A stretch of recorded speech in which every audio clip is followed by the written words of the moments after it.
All right, so this was a little fun read here. This is Deadpool and Wolverine at WW3, and WW3 doesn't necessarily mean what you probably think it means here.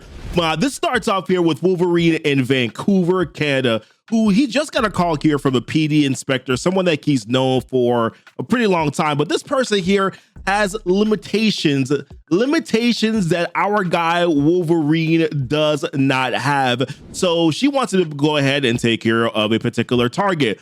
Now, Wolverine is essentially kind of like narrating the story, right? Now, one of the questions that he does ask in his little bubble here is like, why not call Alpha Flight or someone else for this job? Which he then explains it's because this target leaves victims in a state which makes seasoned coroners toss their lunch, with notes signed Love Wither. And that's the name of the target that he's supposed to be going after here. So we kind of jump to this point where Wolverine gets to sniffing and then he pops out his claws. But as soon as he does that, there's a big ass explosion that comes out of nowhere. And then who else pops out of nowhere as well? Deadpool. So Deadpool is also has a bounty for this particular Wither character as well. By the way, the gun that caused the explosion, you can see like a happy birthday painted on it and a Make-A-Wish with a cake painted on it too as well. So this Wither, right, that we now see, that's also part of this blast, we see him say something like, I want my summer. Like he screams it out like, I want my summer. I'm gonna be honest with you guys. I have no idea what the hell I want my summer means. I'm gonna have to do some more deep diving on that to figure out like what the hell that means. Or maybe we'll find out in some future issues here, because this is just the first issue of a 3-part series. Now, I'm not sure if this Wither is the same as the one that is from the New Mutants comics here, but the Wither that I know is, so his real name is Kevin Ford, and what he has is the ability to decay and eventually like disintegrate all forms of organic matter. So let's put it in layman's terms, right? Anything that he touches pretty much basically breaks down or withers away or gets drained completely, right? So that's the reason why Wolverine, I said it before, he leaves victims in a state which makes seasoned coroners toss their lunch. And it's also why Wither, a little bit further on down below here, says our relationship hurts sometimes. I know, but it's just the skin. Because that's the thing, like when he touches people's skins, like it starts to kind of like drain away. That's what it was like in New Mutants. Now, Wolverine appears to have stabbed Wither in the back. And we see the shunk, the sound effect, shunk. That's right there. Then Deadpool makes kind of like a quick little joke, which I just think is kind of funny and sort of like disrespectful here.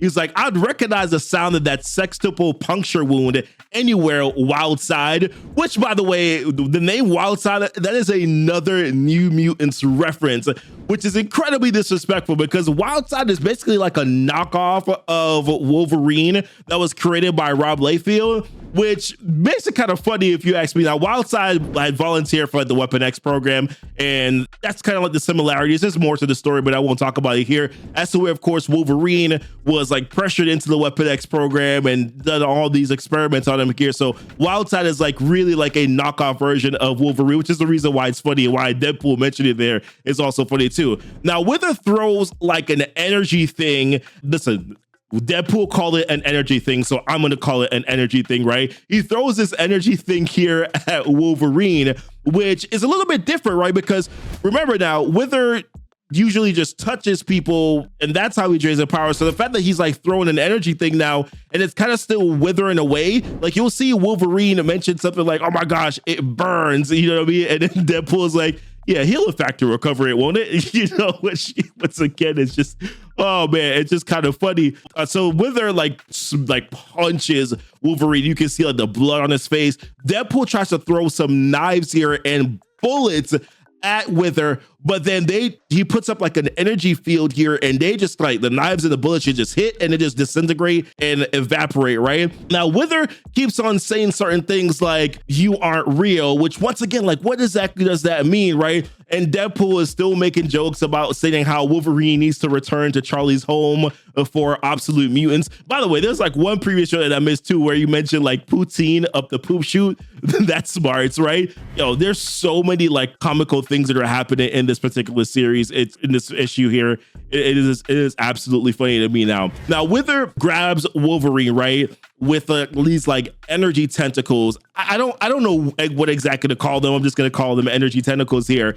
And Wither is asking Wolverine for help, but it's like, Wither, help with what? What exactly do you need help with? And then Wither states again, he's like, they promised me that the gifts would help me connect. But then Wither kind of just like falls off the building. Now, my question is like, help you connect with what exactly, Wither? Like, that's the question that we all have, right? Like, there's obviously somebody behind this. Who exactly is it that promised that these gifts would help you to connect? What exactly is going on there? So the Wither states, I use your gifts. Were you watching these wasted gifts? I use them, but I wasn't real either, right? He like says himself that he wasn't really real either. So Wither falls off of the building like backwards, and then Wolverine and Deadpool, they're like jumping after him. They both slice him on either side. So Wolverine slices him on one side. You can see like the three links that slice him, and then on the other side you can see Deadpool's katana that slices him as well.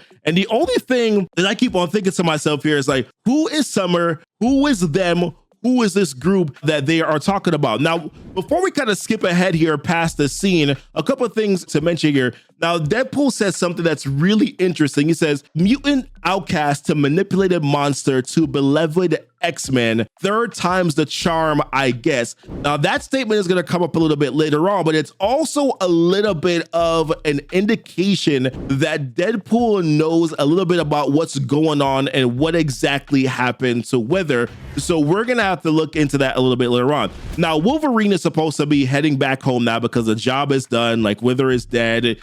It's supposed to be moving on from this here. But Deadpool had mentioned something about a location called Slim Norton's earlier, so he goes ahead to investigate this. So he then finds a burner phone that has like a little Hello Kitty bow on top of it. It's not specifically Hello Kitty, but it has a little Hello Kitty bow just because in the movies he's mentioned that before, and he had the little bag, the Hello Kitty bag. So I just thought that was kind of funny.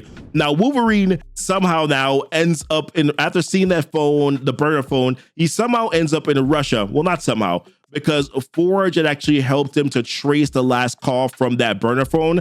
And there is a big location now in Russia that he goes to. And when he goes to this place, he sees a book. The booking is under someone named Sonia W. Lude, which, by the way, is a scramble for the name Wade Wilson. Now, the guest listed at this location as well is also called Ernie Wove, which, once again, oh my gosh, like Deadpool, it's incredibly funny. This like little bachelor pad right here, hilarious. Like everything in this bachelor pad is hilarious. There's like pictures of Deadpool all around. You can see there's a little like blow up dolls of like unicorns, of course, which have been mentioned in this movie before. You see blow ups of Wolverine. You see a blow up here of the Hulk. Later on, you're going to see a little bit of a blow up here of Captain America. There's like a little waterfall with like Deadpool jumped over it, cups all over the place, donuts all over the place as well. There's like a little sign in the back that says Deadpool rules, and then Wolvie drools, and then there's like a brief on top of the chandelier. Oh man, like there's so much in this room that I could balloon. There's so many things I could pull out here. It's just hilarious. Now, and then Wolverine just going through this thing like there's nobody more that I hate than this jackass, who of course he's referring to Wolverine.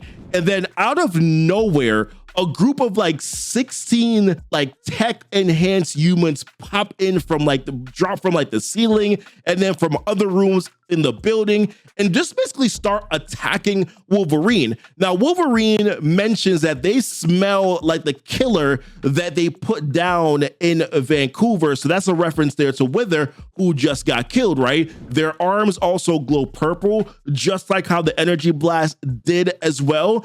And they are there to kill Wolverine. Like they're not pulling any punches. They're 100% there to kill him. Wolverine got like bullet wounds and blood every single where. He's going off himself though, just killing. Like he mentions, he's like, nothing motivates you more than pain. Like pain is a powerful motivator here. And, you know, he can't afford the luxury of giving over the pain. He has to let the monster come out. So that's what he does. Like he goes in and he slashes them up and then lets the monster come out. Now, after he's done, some random dude dude just like pops up here and was just like, yo, have you ever been to Bolshoi, Mr. Logan? And it starts like clapping him for his little performance. I'm like, bro, like, first and foremost, performance is what Wolverine said. He's like, yeah, what else does one call art and emotion? Then they kind of continue to go on a little bit with this dialogue. And then Wolverine's asking him like, why? What game is Deadpool playing here? Wolverine like just punches him in the glasses and punches him in the face. And then you see this little envelope that he was holding the time that kind of starts floating as well with the triangle with the eyes in the middle of it here, which is very interesting. So then Wolverine, he starts heading to Bolshoi. Now, if I didn't mention this earlier, Bolshoi is a theater, the name of a theater in Moscow, Russia. So that's where he's going. So he's heading there, by the way, with a donut in his mouth, like eating a donut while he's on the way.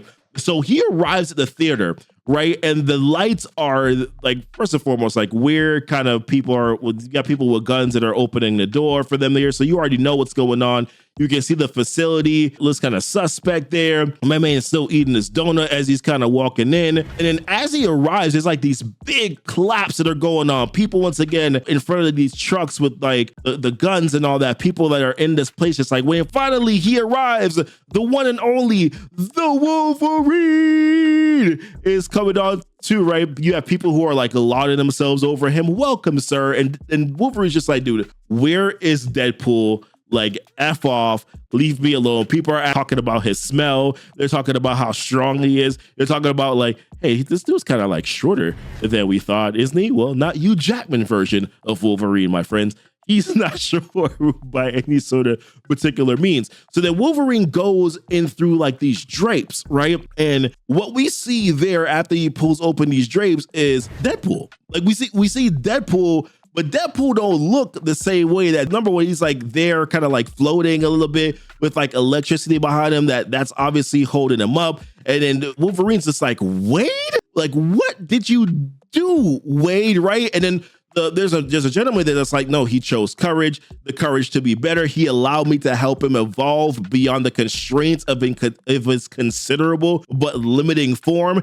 And then Wolverine's just like, yeah, upgrade to what? Just to die, you know? So then Wolverine tries to go and talk to Deadpool, but then somebody I was gonna say it was Deadpool. It's not actually Deadpool, but that same guy says, his chosen name now is Wade Wilson III. So that's what WW3 means, is Wade Wilson III. And then you can see like those little swords coming out of his wrists that go directly, like sharply directly into Wolverine's stomach. Now, I'm gonna be honest with you. When I saw this with the swords and stuff coming out of Wolverine's wrist, I was like, oh my gosh, this is Wolverine Origins movie all over again. No. We don't want that, right? We definitely don't want that. The guy's still talking. He's like, third time's the charm. Remember that line too? He's like, third time's the charm were the last words before he was sedated. And he's asking him like, hey, you followed him for a reason. Were you friends? Were you rivals? They're trying to figure out like, what exactly does third time's the charm mean? What exactly is those words? Now, Deadpool's not really saying anything. All we can really see is like Wolverine's blood dropping onto his visor. And then finally Deadpool comes out and says, I'm going to kill you. Now, one of the things that pisses me off here is the entire time while they're doing this thing and they're like having this little interaction here, all the crowd is doing is just clapping. Like, what the hell are you clapping for? Are these like your guinea pigs? They are kind of their guinea pigs. It just pisses me off. It riled me up a little bit, guys. It riled me up a little bit because I'm just like, no, not your playthings for you to go after here. And then now they're starting to brawl and go at it. Like Deadpool definitely seems to have the upper hand here. Wolverine's been holding it back because he doesn't want to actually fight Deadpool. But then finally Wolverine's just like, the only way I'm going to be able to stop you is if I probably kill you, right? So then Deadpool utters these words here: becoming number 205A begins now is the last thing that he says. And then the crowd, one of the guys in the crowd says again, observe, friends, this is the power of change. And then it says to be continued. So many questions that I currently have right now, like who could have gotten the drop on Deadpool? We now have the answer as to at least an idea of who exactly had kidnapped, who gave him these ultra enhanced powers that he had before. Also, how does like Deadpool come back from this, right? Like, how exactly does he come back from this? Now, a theory of mine could be, hey, maybe it has something to do with his healing factor. Somebody had mentioned that. And then also, there's a potential chance there because Deadpool's mind is so like effed up, so screwed up. There's a possibility, right, that there could be something where like his mind just can't be controlled anymore and he just like snaps out of it some way. But now we kind of have, like I said, we have an idea of what happened to Wither here. The next issue is supposed to be coming out a little while from now here, but I am curious, what are your thoughts on the Deadpool and Wolverine Wade Wilson III? Let me know, leave it in the comments down below, guys. Appreciate y'all watching, and until next time, thank you so much for kicking it. We'll keep it a comic. Bye.